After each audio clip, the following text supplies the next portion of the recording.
Previously on Armoured Brownies. Turian from Mass Effect.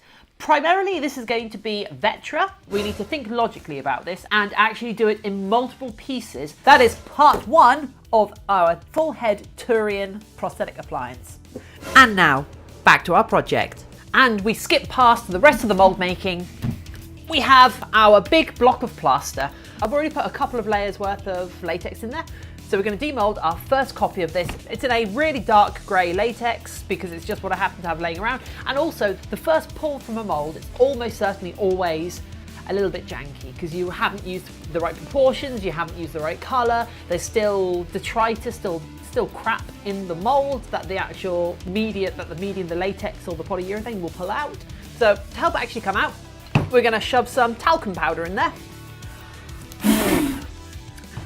which will just go and remove the stickiness from the inside of the latex. Because the latex sitting against the plaster mold won't have any stickiness to it, but the raw face of the latex inside will happily stick to itself and just crumble the whole thing up and you'll never get that out. So let us actually demold this now, shall we? I'm actually really excited. As I say, don't expect too much because it's the first casting and it's kind of half there. And, oh! Oh, so we can see there's a bit of flashing there where it's escaped through the two halves, but we can cut that off quite nicely. Mold line down the center isn't great, but we can trim that.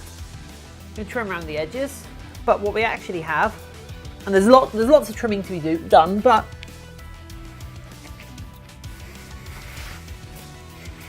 yeah, we've got the cap. First attempt at making the cap. First attempt at casting it. You can see the details, all of the bumps, all of the texture. Of course, painting will bring that out and hide the mold line there, just all the way down the center. But then we'll trim it down nicely. Future castings will have a smaller mold line because I'll be able to, once it's actually cleaned out properly, make sure that it sits closer together. And then I will actually find the bit that this escaped from and fill it with some epoxy putty because that is a lot of flash to be getting there. Now let's put this to one side and let's actually hit up what we're going to be doing for today. If we get you to wear this, that looks so good. Oh, look at that. You can see, and you've got the nice subtle ridgy bits there. It'll be interesting to see how well those little subtle ridges sit once it's worn over like your own hair. It'll look much better once we actually get it painted and get a copy which isn't so flimsy. I think we can all be happy with that. Now, we actually get on with the chin. Even though it's quite a small sculpt, we start the chin in the same way that we start all our other sculpts, by massing out the area in which we're sculpting to create a nice solid foundation that's going to adhere to the sculpting armature that we use. And here you can see me a couple of times using either a ruler, straight edge, or even a pair of calipers just to make sure that the proportions on the chin are nice and even. We use the nose as a point of reference because the nose on the armature is a known size, and then we work from these lines that we kind of engrave in it.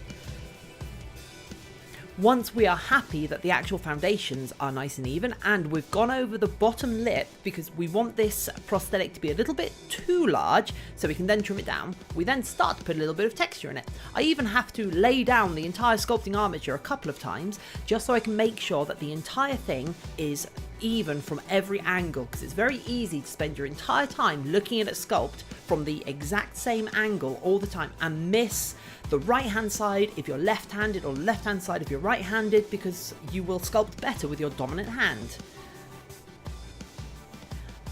One of the troubles we do have with this is because it's quite a thin prosthetic, every now and then we actually peel a bit of the clay off the base, which is annoying, and it's just one of those things that you have to work with and then blend back in the bit of clay that we put in. And at the end of it, I hit the whole thing up with a bit of primer spray to seal the surface of the clay, which will make it easier for us to do our mold making. And speaking of mold making, since this is such a quick project, we're actually going to look at the whole mold making process for this really simple little piece. So hopefully this will help you out. So what I like to do when I'm doing my mold making is I lay the back of the head that I'm using onto a little bit of foam, which keeps it supported and allows it to sink in and not roll around. That also helps if you've got some more sculpt on the back of the head, because if it's laying on the foam, it's not going to get damaged. And then we just go over it with a layer of liquid plaster, and once that's on and setting, we mix in plaster with scrim, going over it a couple of times just to make sure that it's nice and solid so we can get it off safely. And once you've done that, you have a plaster mould that you can slosh about some latex in and get a nice hollow cast. And with some more mould making, just like before, we have our chin.